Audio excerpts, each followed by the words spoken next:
childbearing age, you don't want to take care of children, you don't want to give them your 100% care, nourishment, don't have them. Too many kids are suffering with parents who are selfish.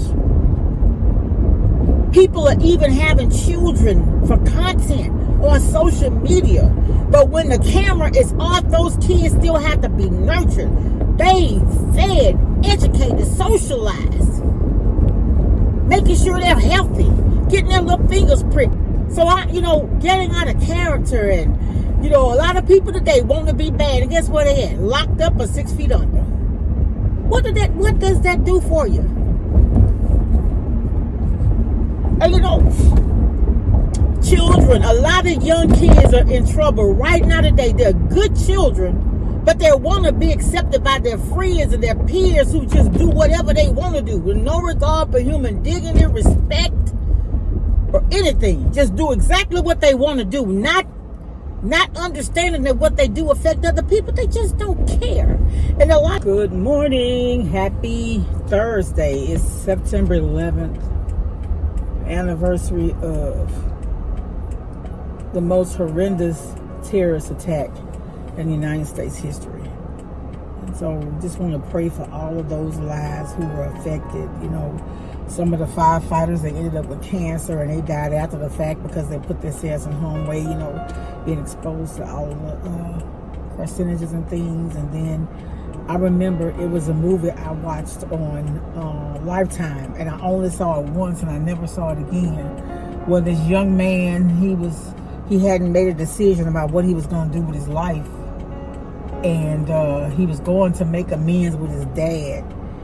And he went up to the dad was a CEO or a big C-suite, manager with the company. And the son had gone into the building to tell his dad he decided what to do with his life.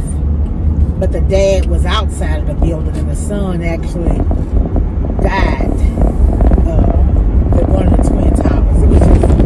That movie was so good, and at the end it was just so sad because they didn't show anything happening to the building. They didn't show the end results. They just showed the dad on the outside and the son going up there. I think he had called him or something. It was just so profound, and we take so much for granted about life.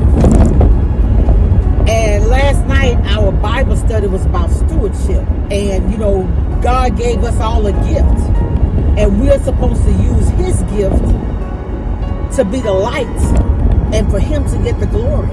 And so many times, and our pastor was saying, I heard this before, so many dreams, so much talent in the graveyard because people didn't work in their gift. So I think when you're working in your gift and you're successful, it's not just for you. And that's what a lot of people don't understand.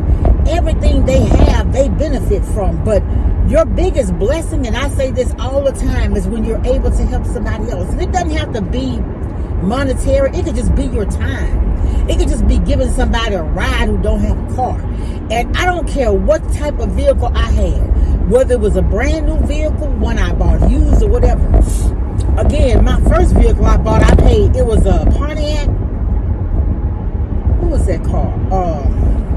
Bonneville. It was a Bonneville. I can't remember what year it was, but I bought it from one of our city councilmen. He's deceased now. But I bought that vehicle from him, and $695, and I bought that with money I raised selling. We call them frozen cups. Some other people call them cool pops, and they got different names from honey drippers. I heard them called that.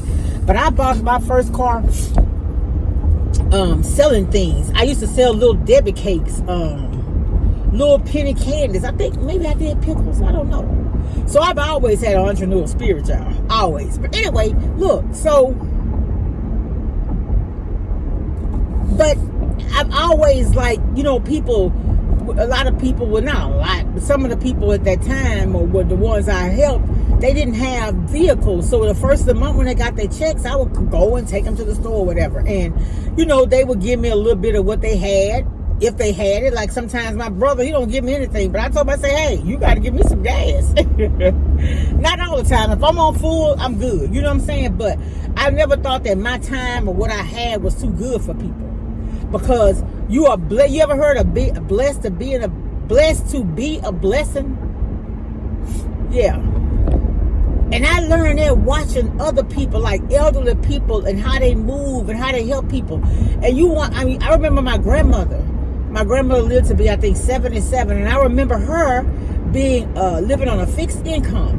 And I remember her loaning money to people. It was a family, a husband and wife working. But she was a tither. She gave her time and her talents to the church. She was a deaconess. You understand what I'm saying? So, I don't know. And I look at this shooting. I didn't even know who Charlie Kirk, what is his name? Charlie Kirk? If I'm wrong, I'll put it here. I didn't even know who he was until the incident happened yesterday. I opened up the computer, and on my landing page, it showed where he was shot, and they were going live about it. And I just looked, I was like, well, wow. It's just so much. Here's the thing, y'all, and I keep talking about this. Revenge belongs to the Lord. If somebody do you something, you don't have to do anything back. But Pastor was talking about that last night. When he was talking about stewardship, he was talking about how people do you don't have anything to do with you. They gonna be judged for that. You gonna be judged how you act, how you respond. And that's what I'm saying. People don't understand this. A lot of people don't understand this. But look, check this out. If you're being wronged by somebody, pray for them. Now, I'm not saying being a fool, being walked on, all that over. The biggest thing is just walk away. Let God handle them. And I've learned to do that in my life, and I know it works. So what if they say, oh, you're a coward, you should have fought it? Well, guess what? At the end of the day, I got to answer for what I did, and that person got to answer for what they did. So, getting out of character, and, a lot of people today want to be bad, and guess where they at? Locked up or 6 feet under. The times they haven't been taught. And I feel like, listen, if you're childbearing age, you don't want to take care of children, you don't want to give them your 100% care, nourishment, don't have them. Too many kids are suffering with parents who are selfish. People are even having children for content on social media. But when the camera is off, those kids still have to be nurtured, bathed, fed, educated, socialized, making sure they're healthy, getting their little fingers pricked. I remember my son, he was really, really young, and I'm not going to say it was the first time his finger was pricked, because the first time his finger was pricked, he probably was too young to know what it was. But once he realized that blood meant violence, you understand what I'm saying? The first time the lady pricked him, and she and I both laughed. He said, oh, you're creating violence. You're making my blood. You're getting my blood. You're creating violence. It was so funny. But, it's more to having kids than just propping them up behind the camera, in front of a camera. Yeah. And then, if you're going to put your children on camera, present them in a way that they can look back 20 years from now and be proud of how you represented them. My son is 25 years old. I told y'all he has autism. But, and I'm not tooting my own horn. That's not what I'm doing. But what I'm saying is, and what I'm showing you is, as an older 60-year-old woman, a mother, single mother, I'm telling you what I did with God's grace and mercy to now I don't have to tell him anything about his hygiene. But every 2 weeks, maybe sometimes in the summer, we may have gone 3. But every 2 weeks, he's at the barbershop. I mean, when he first started getting his hair cut, my great nephew used to do it, and I think he may have charged me at that time, what was it, $10? Because he was just learning. And so then it went to $20, and it went up to $30. Now it's $40 every 2 weeks for a haircut.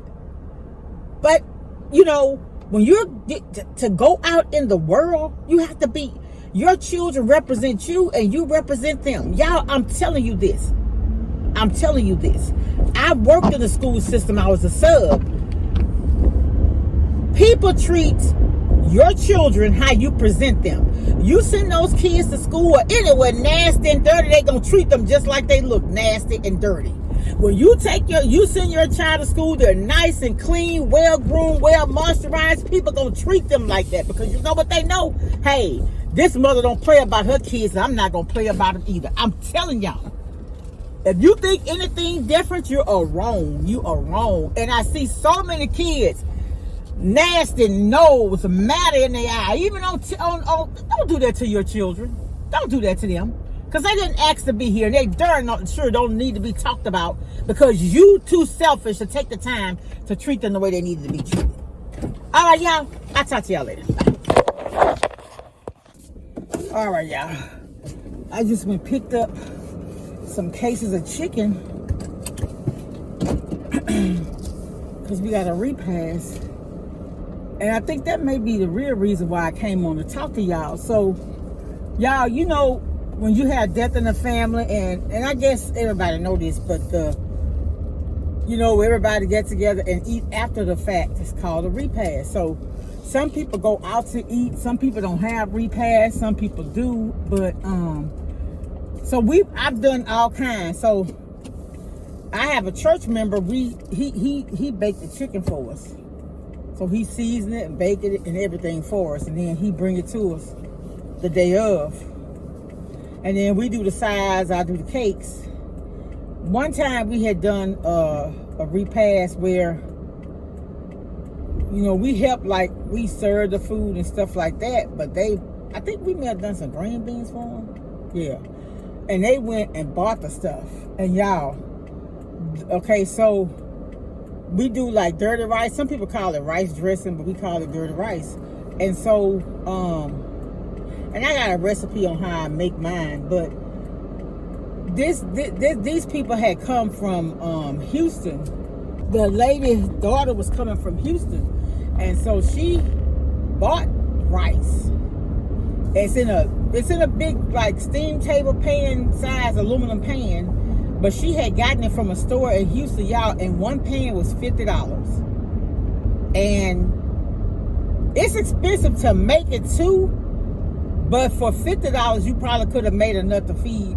I don't know. I look at catering, and I mean, it's time that go into it, it's equipment, it's utilities and everything, but if you're a caterer and you're doing it right, it could be a benefit for you and the people that you're helping. But anyway, so y'all, okay, so then they got chicken.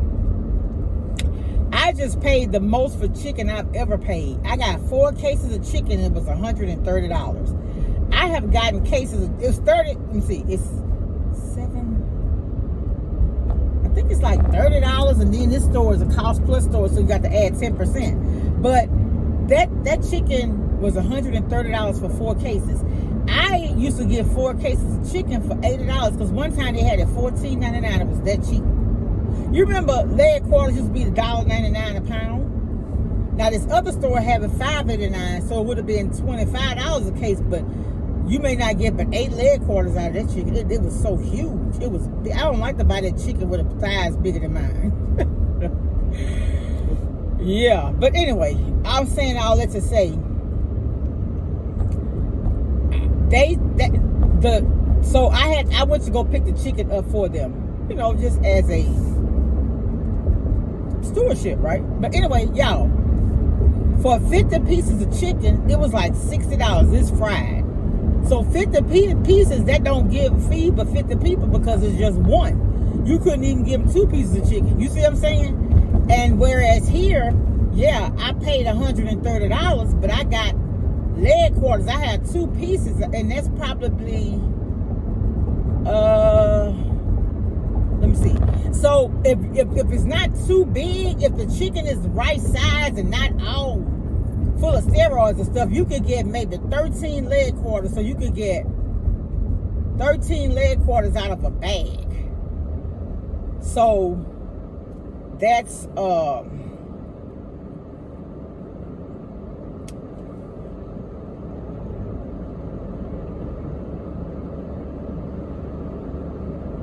shoot, y'all. 13.